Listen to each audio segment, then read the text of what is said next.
Das Ganze wirkt ziemlich unkoordiniert und ich kann gut verstehen, ich fühle es selbst, dass einem langsam so die Hutschnur reißt und vor allen Dingen das Rumfuhrwerken mit sich ändernden Zahlenwerten, das ist nicht gerade vertrauenerweckend. Was jetzt genau wie gemacht wird, welche Stufe erreicht ist, welche Fallzahlen da sind, also da habe ich mittlerweile so viele Benachrichtigungen auf dem Telefon, dass ich es gar nicht mehr weiß.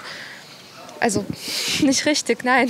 Ich glaube, es ist eine unübersichtliche Situation, die total dynamisch ist. Und selbst wenn ich der Entscheidungsträger wäre, hätte ich Schwierigkeiten, genau hier irgendwie Durchblick zu halten. Von daher habe ich Verständnis dafür, dass es diese Verwahl gibt.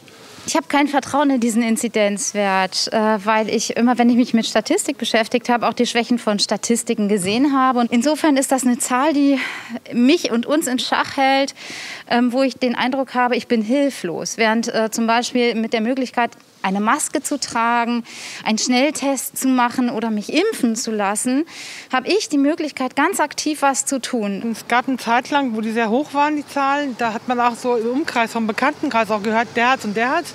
Aber im Moment hört man gar nichts mehr. Aber es soll wieder steigen und dann ist es wieder ganz niedrig. Manchmal denke ich mir, gibt es den Virus überhaupt noch? Oder erzählen die uns ja, weil alles runterfahren, das ist schon hart. Ja, also ein kleiner Einblick in die Stimmungslage der Hessen. Und damit hallo und herzlich willkommen zu unserem Hessenschau Extra. Mit der Frage, gibt es endlich eine Perspektive? Ja, heute war es wieder soweit. Angela Merkel hat sich mit den Chefinnen und Chefs der Länder getroffen. Noch sitzen sie zusammen, aber eins steht schon fest. Volker Bouffier wird erst morgen vor die Presse treten. Demnächst mal wieder schön was essen oder trinken gehen oder eine Ausstellung im Museum anschauen. Das können wir uns wohl erst mal abschminken. Gastronomie und Kultur gehen bei den Lockerungen wahrscheinlich mal wieder leer aus. Und das, obwohl sie funktionierende Hygienekonzepte haben und sofort loslegen könnten. Doch für den Einzelhandel könnte es zumindest einen kleinen Hoffnungsschimmer geben. Gäste bedienen, Kunden ein Shopping-Erlebnis bieten oder endlich Bilder zeigen dürfen. Sie alle hoffen auf eine Öffnungsperspektive. Wir müssten eigentlich nur noch das Licht anknipsen und die Besucher könnten kommen. Dann werden wir die komplette Bestuhlung rausholen. Ja, Click and Meet, das wäre unser erster Schritt in die Normalität. Das Telefon bei Jochen Ruths aus Friedberg steht nicht mehr still. Die ersten Kunden vereinbaren schon individuelle Shoppingtermine. Dabei noch ist unklar, ob es losgehen kann. Aber die Mitarbeiter bereiten schon alles vor. Auf 3 Etagen müssen auch die Corona-Regeln stimmen. Aktuell haben wir die normalen Hygienevorgaben da. Desinfektion, Lüften, Abstand halten, Mundschutz, Nasenschutz, alles, was man so kennt. Was die Kundinnen und die Kunden nicht kennen, nach Click und Collect folgt nun Click und Meet. Heißt, Einkaufserlebnis nur mit Termin und in einem Zeitfenster. Geplant ist mindestens 10 Quadratmeter Verkaufsfläche pro Kunde. Ein Verkäufer darf höchstens 2 Kunden aus einem Haushalt beraten. Dann haben wir eben nicht mehr die Problematik, dass irgendwo Menschen sich ansammeln, sondern dass wir einfach auf Abstand und ganz vereinzelt gut arbeiten können. Für den Einzelhandel eine Perspektive. Und was ist mit der Gastronomie? Thomas Metzenmacher aus Frankfurt hofft auf Sonnenschein. Wenn es losgehen könnte, dann nur wer draußen seine Gäste empfängt. Frust beim Wirt, er fühlt sich ausgeliefert. Ja, dann müssen wir halt wohl oder übel warten, bis dann irgendwann geöffnet wird. Nach Ostern oder nach den Osterferien oder erst im Mai. Wir können uns nur der Gesetzgebung hingeben und uns dran halten.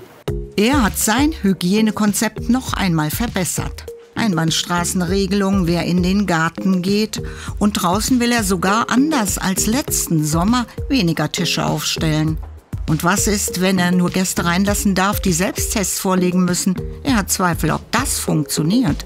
Da kann mir jemand was hinzeigen, weiß ich nicht, ob das stimmt. Da müsste ja jemand für ausgebildet werden im Betrieb.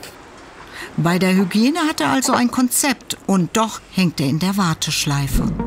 Auch Schirmdirektor Philippe Demont würde gerne seine derzeitige Ausstellung dem Publikum präsentieren können. Er könnte sogar öffnen. Letzte Vorbereitung, um den Besucherstrom zu lenken. Wie im Kaufhaus, so lässt auch die bedeutendste Kunsthalle Europas ihr Publikum innerhalb eines Zeitfensters hinein, online buchbar. Wir haben ein Zählsystem, sodass wir genau wissen, wie viele Besucherinnen und Besucher hier im Haus sind. Wir haben natürlich Aufsichten, die geschult sind und auch Besucher immer wieder auf diese Maßnahmen hinweisen können. Und wir haben natürlich eine nagelneue, hochmoderne Belüftungsanlage und wir haben sehr viel Platz. Und immer nur in eine Laufrichtung geht der Weg an der Malerei der kanadischen Moderne vorbei. Zum ersten Mal werden die Bilder in Deutschland gezeigt, voraussichtlich bis Mitte April. Und ein bisschen Kunst gibt es schon outdoor. Der Titel der Videoinstallation: 22 Tage über den Atlantik. In Zeiten der wenigen Perspektiven lässt sich hier ein bisschen verreisen. Ja, und bei mir im Studio ist jetzt die Fraktionsvorsitzende der SPD, Nancy Faeser. Hallo, Frau Faeser. Hallo, guten Abend. Die Chefinnen und Chefs der Länder sitzen immer noch zusammen, beraten mit Angela Merkel. Haben Sie denn da schon irgendwie was mitbekommen? Das Einzige, was ich bislang gehört habe, ist, dass es noch sehr lange dauern soll. Es gibt wohl insbesondere wegen der Frage, wie getestet werden soll, noch Streit und Beratungsbedarf. Ja gut, dann warten wir mal ab und gehen davon aus, dass es wirklich noch lange dauert. Jetzt sind ja schon so ein paar Kleinigkeiten durchgedrungen. Kontaktbeschränkungen, die sollen nicht mehr ganz so streng sein. Bis zu 5 Personen und 2 Haushalte und Kinder nicht mehr mitgezählt. Buchhandlung soll geöffnet werden. Ein bisschen was wird wahrscheinlich noch dazukommen. Aber würden Sie sagen, der große Wurf ist dabei? Nein, offensichtlich nicht. Zumindest nicht der, den Volker Bouffier letzte Woche auf einer Wahlkampfveranstaltung der CDU angekündigt hat. Das bleibt ja weit hinter dem zurück. Und ich glaube, das enttäuscht die Menschen auch. Also Wahlkampf hat da einfach nichts zu suchen in der Frage, wie bewältigen wir die Pandemie und wie können wir jetzt dafür sorgen, mit einem Dreiklang von Testen, Impfen, dann eben auch die Öffnungsschritte zu machen. Und das ist natürlich herzlich wenig dafür, dass die Bürgerinnen und Bürger jetzt so lange so diszipliniert waren. Ich glaube, da hat sich manch einer mehr erhofft. Und ich fände, es wäre jetzt an der Zeit, einen echten Perspektivplan zu haben, einen verlässlichen, wann man weiß, wann wird auch wieder was geöffnet. Auf was kann man sich wieder freuen. Welcher Plan wäre denn Ihrer? Also wenn Sie jetzt an Volker Bouffiers Stelle wären, welchen Plan würden Sie dann vorschlagen? Also ich hätte das fest an die Inzidenzen geknüpft. Es gab ja mal früher die Inzidenz 50. Das war ja vielen auch eingängig, dass ich gesagt hätte, wenn man eben da drunter ist, kann man auch die Öffnungsschritte schon machen. Zum Beispiel die Außengastronomie wieder zu eröffnen. Die haben ja im Moment noch überhaupt gar keine Perspektive in Gastronomie, Hotellerie. Und insofern wären das auch dann Zahlen gewesen, auf die man sich hätte verlassen können. Wobei ja auch viele sagen, gewisse Inzidenzwerte, die werden wir nie erreichen. Die sind quasi utopisch, weil wir jetzt auch die Mutation haben beispielsweise und da ja im Prinzip sich gar nichts tut. Deswegen glaube ich, wäre es auch klug gewesen, bei der 50 zu bleiben und nicht die 35 hinzuzunehmen. Ich glaube, das wäre ein verlässlicher Plan gewesen, weil die Menschen in der Tat zu Recht jetzt mal eine Perspektive auch haben wollen. Und das wäre angemessen gewesen. Genau, wir hatten gerade die Inzidenzwerte angesprochen. Erst hieß es ja 50, beim letzten Treffen war dann das Ziel die 35. Da wird dann gelockert. Jetzt hört man, dass es eine sogenannte Notbremse geben soll bei einer Inzidenz von 100. Also das ist ja dann schon wieder deutlich drüber. Ist das jetzt im Prinzip so eine Rolle rückwärts, die Volker Bouffier macht? Also für ihn auf alle Fälle, weil er hat letzte Woche vollmundig angekündigt, was alles geöffnet wird und dass jetzt mal Schluss sei. Das ist eine totale Rolle rückwärts und wirklich hat nichts mehr mit dem zu tun, was er letzte Woche gesagt hat. Ich glaube, man muss schon gucken, was sind die Inzidenzen, die man braucht. Dass es irgendwo eine Notbremse gibt, da gehe ich mit. Dass man sagt, wir müssen auf das Gesundheitswesen achten, wir müssen achten, dass die neue Mutation nicht sich zu sehr ausbreitet, okay. Aber man kann nicht ständig die Inzidenzwerte wechseln. Da verlieren die Menschen das Vertrauen. Eine Sache, wo die Menschen auch Vertrauen verlieren, ist so ein bisschen das Impfen, könnte ich mir vorstellen. Das ist ja auch alles nicht so gelaufen, wie man sich das vielleicht gewünscht hätte. Es gibt ein paar interessante Zahlen. Wir haben das mal in einer Grafik vorbereitet. Und zwar ist in Hessen noch ganz viel Impfstoff, der noch nicht genutzt bzw. verimpft wurde. Vom Hersteller BioNTech 27%, von Moderna wurden 82% noch nicht verimpft und von AstraZeneca 84%. Also das liegt quasi alles noch rum und ist noch nicht genutzt. BioNTech kann man verstehen, das sind wahrscheinlich die Zweitimpfungen, die noch ausstehen. Da habe ich Verständnis für. Für die beiden anderen fehlt mir jegliches Verständnis. Müsste man das nicht freigeben dann für jeden? Es müsste man zumindest freigeben für die Berufsgruppen, die besonderen Gefahren ausgesetzt sind. Also ich kann nicht nachvollziehen, warum in Hessen zum Beispiel die Lehrerinnen und Lehrer an den weiterführenden Schulen nicht auch geimpft werden können. Oder die Verkäuferinnen und Verkäufer in den Supermärkten, die tagtäglich einem sehr hohen Risiko ausgesetzt sind. Da müsste man jetzt schnell die Möglichkeit eröffnen. Also das heißt, wirklich versuchen, das so schnell wie möglich umzusetzen, damit die dann auch alle drankommen, die es zumindest wollen. Weil es gibt ja auch Menschen, die eben genau diese Impfstoffe, zum Beispiel AstraZeneca, gar nicht möchten. Ich kann es selbst nicht nachvollziehen, weil ich glaube, es ist der einzige Weg, aus dem Lockdown rauszukommen, aus den Beschränkungen rauszukommen, sich impfen zu lassen. Und deswegen kann ich auch nur die Empfehlung geben, wenn man die Möglichkeit hat, das auch zu machen. Sagt Nancy Faeser, die Fraktionsvorsitzende der SPD. Vielen Dank für das Gespräch. Ich danke Ihnen. Ja, wenn wir an die Bergstraße denken, dann doch auf jeden Fall an schöne Landschaften und Idylle pur. Aber so idyllisch ist es da momentan gar nicht, denn in dem Kreis ist gerade die mutierte Virusvariante aus Großbritannien auf dem Vormarsch und breitet sich aus. 1/3 der Infizierten dort trägt die mutierte britische Variante in sich. Auch Kitas wurden nicht verschont. Der Kreis Bergstraße im Süden Hessens, flankiert von Weinbergen und mit viel Natur. Es könnte so schön sein, wäre da nicht die Pandemie und jetzt auch noch das viel ansteckendere britische Virus. Die Nachricht über diese Betroffenheiten unserer Kindertagesstätte hat mich am Freitagnachmittag über persönlicher Anruf von der Gesundheitsdezernentin des Kreises Bergstraße erreicht. War erstmal ein sehr schockierender Moment für alle Beteiligten. Das Team war sehr schockiert und die Eltern gleichermaßen. Die Kita-Erlebnisland im Gorxheimer Tal. Hier hat B117 voll zugeschlagen. Die kleine Gemeinde seither im Ausnahmezustand. Die Kindertagesstätte dann geräumt, dass also die Eltern gebeten, ihre Kinder abzuholen. Zum Ende hin hatten wir auch eine Reihentestung, auch hier durch die Bundeswehr.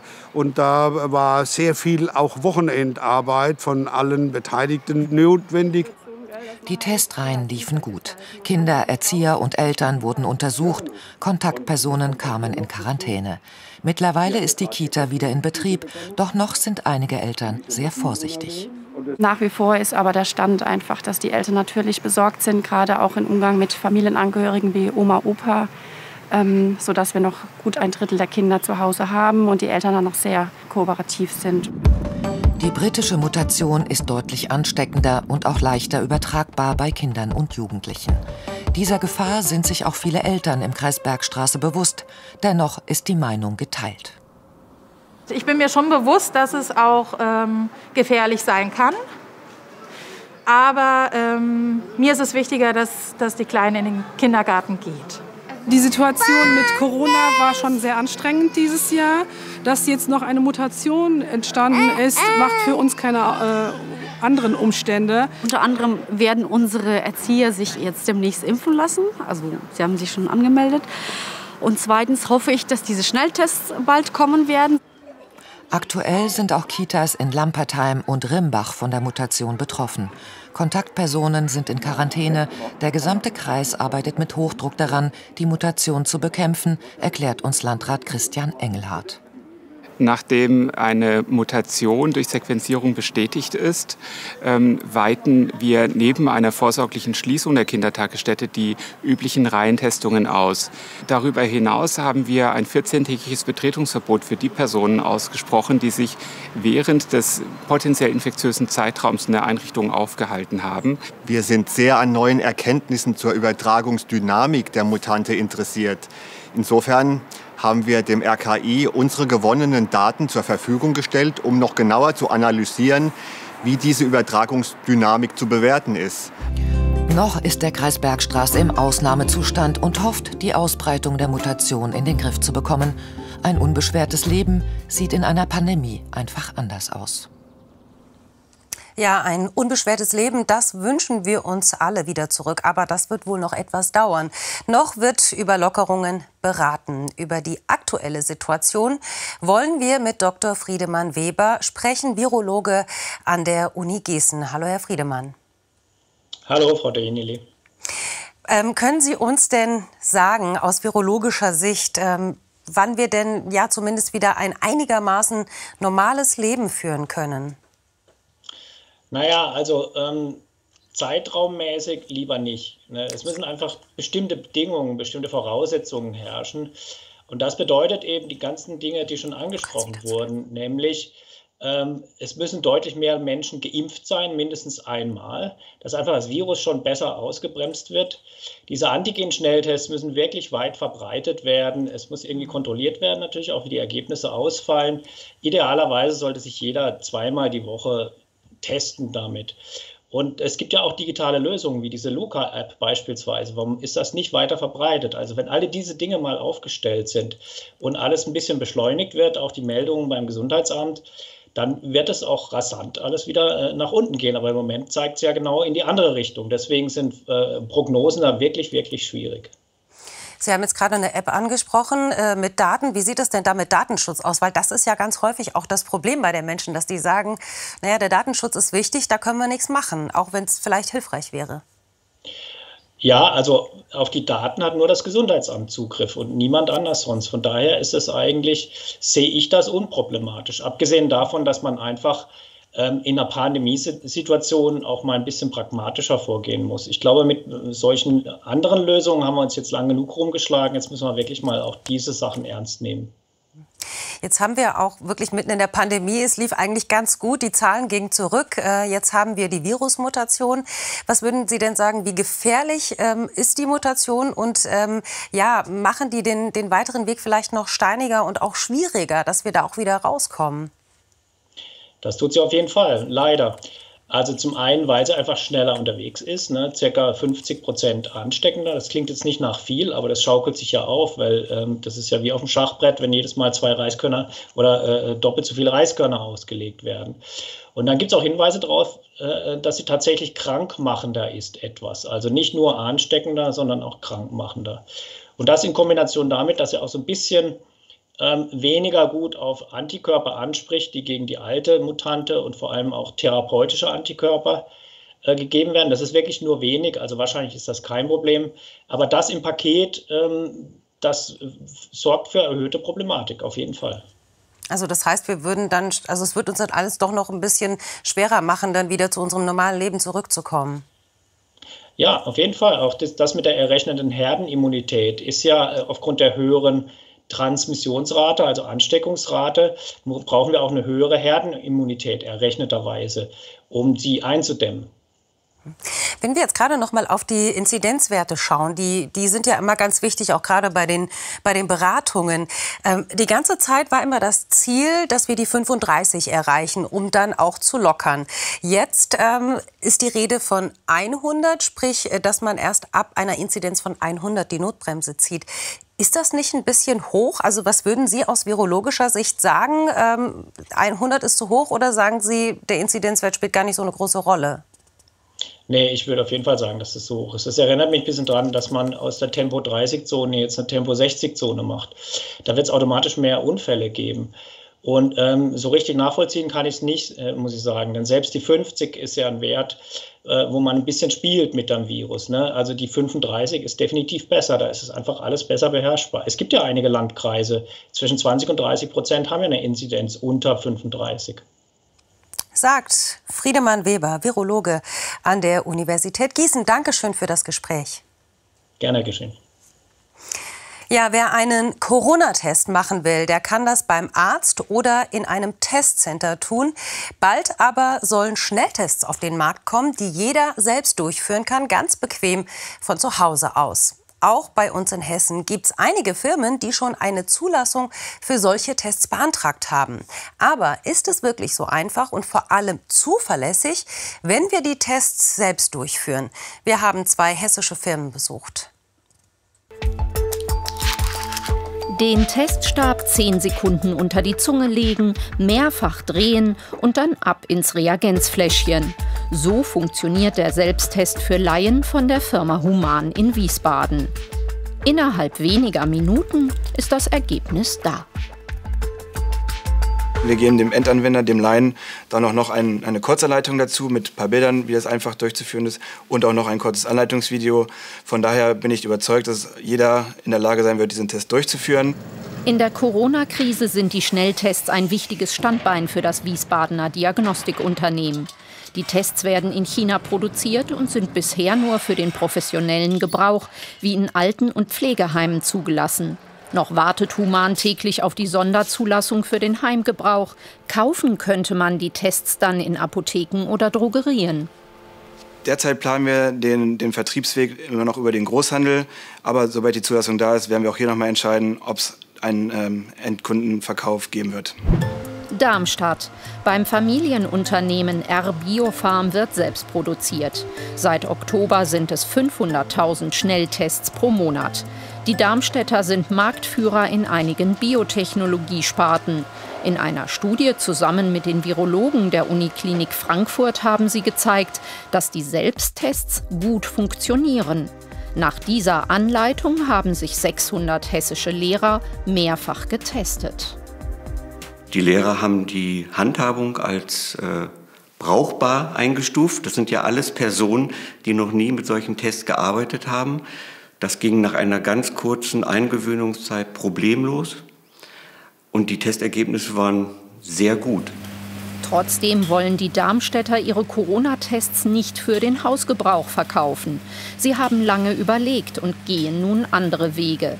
Schnelltests ja, aber mit Konzept, sagen sie. Statt in Eigenregie zu Hause lieber gut organisiert durch geschultes Personal in öffentlichen Testzentren. Und mit diesem Test, der dann von einer offiziellen Stelle gemacht worden ist, der ist dann sicher durchgeführt. Das Ergebnis wird weitergeleitet, es wird gesammelt und dann die ganze Rückverfolgung ist damit gesichert. Vergleichen Sie das mal mit einem Selbsttest. Zurzeit laufen schon Gespräche mit der Stadt Darmstadt und dem Kreis Darmstadt-Dieburg für 7 neue Schnelltestzentren. Zurück nach Wiesbaden. Bei der Firma Human hat man diese Bedenken nicht. Kommt die Sonderzulassung, wollen sie innerhalb kurzer Zeit liefern. Die Kosten pro Test? Zwischen 5 und 9 Euro. Die Wiesbadener sind überzeugt. Ein einfacher Selbsttest mit guter Anleitung könne vielen Menschen mehr Sicherheit im Alltag bringen. Ja, und vielleicht auch mehr Freiheiten oder Lockerungen. Und bei mir im Studio ist jetzt Eberhard Flammer, Präsident des Hessischen Industrie- und Handelskammertages. Hallo, Herr Flammer, herzlich willkommen. Guten Abend, Frau Dineli. Freut mich, ja. Freut mich auch. Es ist wahrscheinlich so, dass Hotel und Gastronomie noch nicht öffnen dürfen. Was sagen Sie denn dazu? Wenn man sich überlegt, dass die schon seit 122 Tagen zu sind, ne, ist das ein ziemliches Desaster. Für die Betroffenen, aber auch für das gesamte Umfeld. Das heißt, die sind einfach, also für die ist es natürlich schlimm. Ja, sie sind ja von ihrer Berufsausübung und von ihrer Existenzsicherung abgeschnitten. Wenn die wüssten, dann und dann geht's wieder los, dann könnten sie sich planerisch darauf einstellen. Aber das ist ja überhaupt nicht der Fall. Das ist ja wie eine Möhre, die ständig vor uns hergezogen wird. Immer glaubt man, man hat sie gerade geschnappt. Und dann wandert die Möhre weiter. Und hier macht sich Verzweiflung breit. Das ist ja nicht nur bei der Gastronomie, sondern auch beim stationären Handel. Also speziell bei dem Teil Non-Food. Im stationären Handel ist ja seit 78 Tagen geschlossen. Die Veranstalter sind seit einem Jahr geschlossen. Also das sind schon Dimensionen, mit denen wir zu tun haben, die große Erwartungen auf die heutigen Tag gesetzt haben, die offensichtlich nicht erfüllt werden. Das ist ja jetzt schon herauszuhören und das ist frustrierend bis zur Verzweiflung. Man hat ja so ein bisschen mitbekommen, dass es eventuell Click and Meet geben soll für den Einzelhandel beispielsweise. Wäre das denn eine gute Alternative oder würde das denn irgendwie finanziell so ein bisschen dazu beitragen, dass es denen besser geht? Ich glaube, dass es ein Einstieg sein kann. Nicht? Das ist ein Zeichen der Hoffnung und dann macht sich eine Überzeugung breit, dass wieder was geht und dass es sich lohnt, durchzuhalten. Das ist Click and Meet und natürlich auch bleibt die Kundenbindung erhalten. Gerade der stationäre Einzelhandel hat das Problem, dass die Bindung an den Kunden, die persönliche Bindung verloren geht. Nicht? Und das ist eine eklatante Wettbewerbsverzerrung, wenn Sie so wollen. Also die Schuhhändler müssen zumachen, aber möglicherweise kann ich eben beim Rewe dann Schuhe kaufen. Ne? Das ist nicht im Sinne der Erfinder. Das sind große Verzerrungen. Welche Ideen hätten Sie denn da, also aus Ihrer Sicht, wenn Sie jetzt aktive Ideen einbringen müssten, um die Situation vielleicht zu verbessern oder auch zu sagen, dass man da auch wieder öffnen oder lockern könnte? Ja. Also statt vielleicht abzuwarten, was die Politik dann vorgibt, hätten Sie denn da aktive Ideen? Also ich würd die Fachleute ansprechen, die das wissen. Es gibt in Deutschland riesengroßes Wissen im Besuchermanagement beispielsweise. Mit dem kann man ganze Besucherströme durch Innenstädte leiten. Man kann den Zutritt regeln, man kann Daten erfassen, man kann die Verfolgung, also die Daten- oder Besuchsdatenrückverfolgung organisieren. All das wird nicht im großen Stil angegangen, sondern wir arbeiten ständig vom Hölzchen aufs Stöckchen und das macht die Frustration so groß. Okay, das heißt, da ist noch ein bisschen Handlungsbedarf. Da ist deutlich Luft nach oben und überhaupt habe ich den Eindruck, dass die Kompetenzen, die wir haben in diesem Lande, dass die weitgehend außen vor bleiben. Stellen Sie sich mal vor, wir sind Weltmeister in der Logistik. Das Verteilen von Impfstoffen und das Organisieren von Impfterminen, das hätte man solchen Fachleuten überlassen können. Wir haben ja gerade eben gehört, dass es demnächst möglicherweise zu einem Stau von Impfstoff kommt. Und jeder einzelne Tag, der die Schließung länger dauert in Deutschland, das kostet uns 400 Millionen an Steuereinnahmen zum Beispiel. Jedenfalls schauen Sie wahrscheinlich auch ganz gebannt nach Wiesbaden und Berlin und schauen, was dann für Änderungen oder Lockerungen kommen. Herr Flammer, vielen Dank für das. Meine Erwartung ist nicht übertrieben groß und die Furcht sehr stark, dass die Handbremse, die Notbremse, dass die gezogen bleibt. Wir müssen die lockern, nicht? Wir brauchen wirklich Perspektiven. Sagt Eberhard Flammer, Präsident des Deutschen Industrie- und Handelskammertages. Vielen Dank für das Gespräch. Herzlichen Dank. Ja, und das war unser Hessenschau Extra. Bei uns im Programm geht es jetzt weiter mit Max, das Marktmagazin, wie immer mit Claudia Schick. Ich wünsche Ihnen noch einen schönen Abend. Tschüss, machen Sie es gut.